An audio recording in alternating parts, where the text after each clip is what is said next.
ஆன்மீக நண்பர்கள் அனைவருக்கும் என்னுடைய அன்பான வணக்கங்கள். தை மாத ராசி பலன். தை பிறந்தால் வழி பிறக்கும் என்பது புகழ்பெற்ற பழமொழியாகும். இந்த பழமொழிக்கேற்ப தை மாதம் பிறக்கும் போது சில ராசிக்காரர்களுக்கு அதிர்ஷ்டம் கொட்டப் போகிறது. உழவு தொழிலுக்கு மரியாதை செலுத்தும் உழவர் திருநாள் தை மாதத்தின் முதல் நாள்.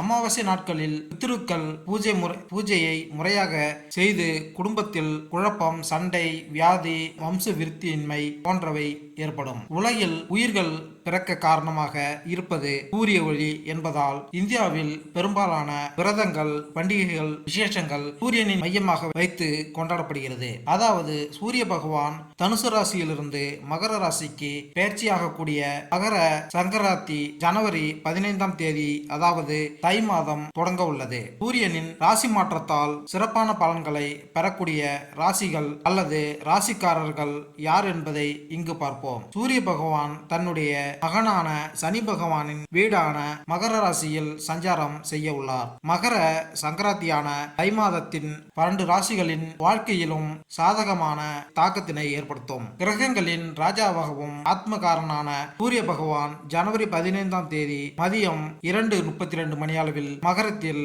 பயிற்சிக்கு இடம்பெயர உள்ளார். அடுத்து எந்தெந்த ராசிக்காரர்களுக்கு அதிர்ஷ்டம் கிடைக்கும் என்பதை தெரிந்து கொள்வோம் வாருங்கள். தை பிறந்தால் வழிபிறக்கும் என்று கூறுவார்கள். இந்த நிலையில் தமிழர் திருநாளாம் பொங்கல் பண்டிகையை முன்னிட்டு 12 ராசிகளுக்கான பலன்களை இங்கு பார்ப்போம். விருச்சிக ராசி.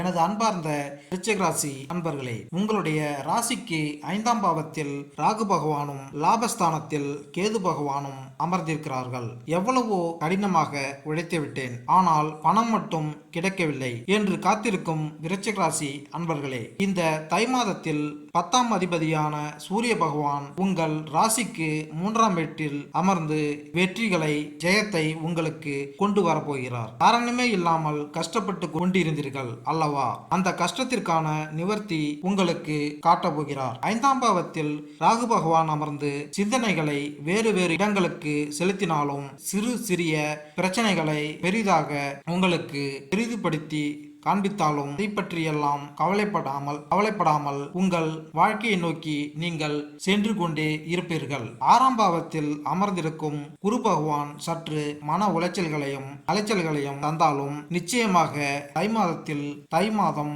1ஆம் தேதிக்கு பிறகு நீங்கள் வெற்றியடைய போகிறீர்கள். தை மாதம் உங்களுக்கு நல்ல மாதமாகவே அமையும். மேலும் இந்த வீடியோ உங்களுக்கு பிடித்திருந்தால் லைக் பண்ணுங்க, கமெண்ட் பண்ணுங்க, மறக்காம சப்ஸ்கிரைப் பண்ணுங்க. நன்றி, வணக்கம்.